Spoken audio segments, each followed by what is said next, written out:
Ayan, so sa video ko kahapon na in-explain ko na si Logan ay pinapakain lang namin ng 1 meal a day kasi lahat ng adult dogs namin sa Manalo Canine 1 meal a day lang talaga. Siyempre, pinapakain namin SDN42, siksik ito sa Nutrition SDN42 at hindi na kailangan ng multiple times a day, and according to science, yung mga scientists ay mas matalino, mas mahaba ang buhay at mas walang sakit ang mga aso pinapakain. 1 meal a day lang. Basta kompleto lang siya sa meal, no? Of course, SDN is the best.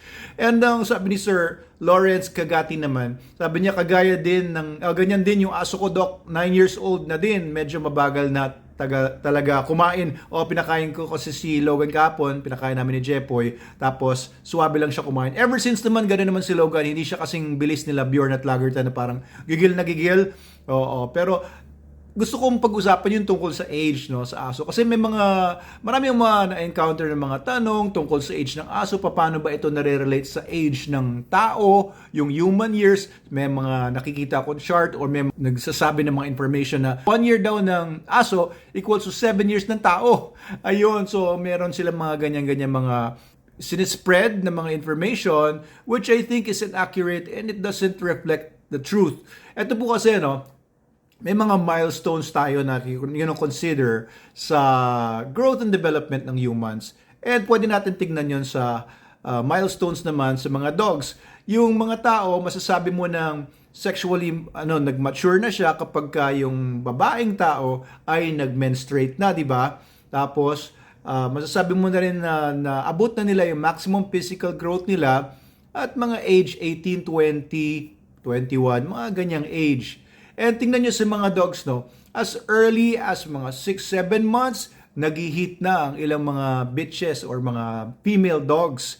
Okay, so masasabi mo na yung mga 7 months of age ay kapareho na ng mga sa tao kasi nag-start na menstruation, may mga 11 or 12, di ba? So yun yung katumbas niya if we're talking about milestones. Tapos ang mga dogs po, humihinto na sila sa growth ng mga bones nila. Mga 1-year-old yan. Okay, so katumbas na yung 1-year-old na mga 20-year-old na tao. Kasi at that time, 20 years old, nag-stop na rin yung paghaba ng mga buto, di ba? Okay, tingnan naman to. What if naman i-correlate naman siya sa menstruation? Alam niyo po ba na ang mga tao ay nagme-menstruate, yung mga females, before umabot ng 50, mga 45, ganyan. Pero yung male andropause naman, yung katumbas naman ng menopause sa mga lalaking tao, ang tawag doon ay andropause nga, ang average niyan ay 67 years old. Ang mga dogs naman, yung mga dogs hindi sila umaabot sa menopause. Hindi sila nagme-menopause kagaya ng tao, yung mga female dogs. Kaya meron akong alam na Rottweiler ng isang kaibigan ko na nanganak ng maraming puppies pa when that Rottweiler was 9 years old. And may nabalitaan ako na 16 years old yung aso daw, nanganak pa. Tapos, alam niyo ba yung oldest dog in the world?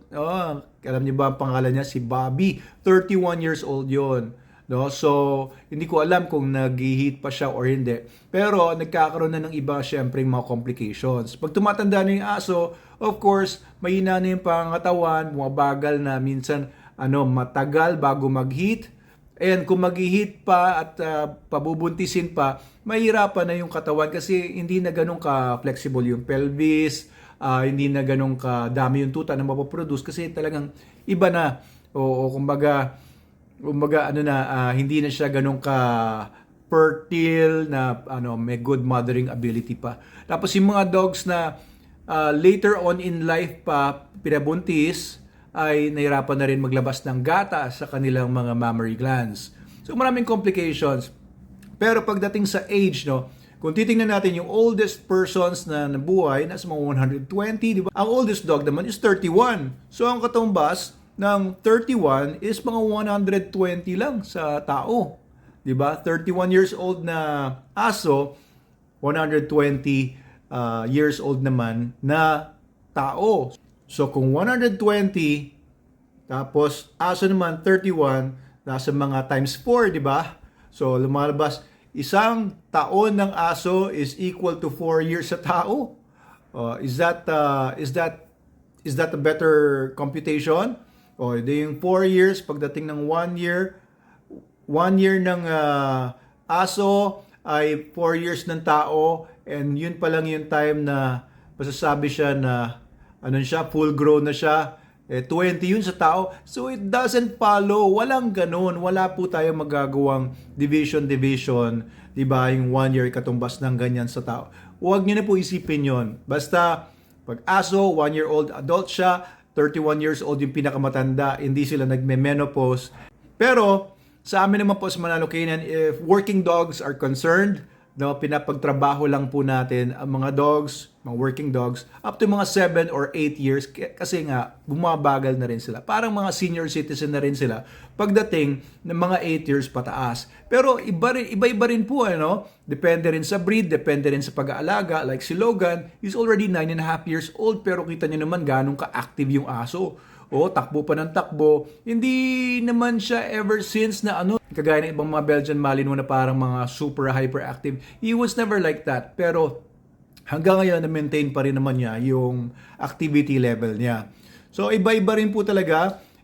Pinakamaganda po talaga, maalagaan niyo na mabuti ang aso niyo, of course. Feed, SDN, para kung humaba talaga yung buhay ng aso ninyo, huwag niyo pakainin ng mga basurang mga dog food, yung mga puro junk lang. And of course, alisin niyo yung stress. 'Di ba? What is so stressful sa mga dogs? Yung masyadong mataas ang temperature pagka summer, kapag laging may mga parasites, 'di ba? So keep them free from parasites. Alam niyo yun, yung laging nakakulong o yung hindi sila masaya sa buhay nila. Stressful yon sa mga dogs kasi they are social animals. As much as possible, dapat may magandang galawan yung aso ninyo. And of course, stressful din kung lagi siya nadadapuan ng mga sakit. Kaya keep them healthy nga and keep them vaccinated, dewormed, di ba?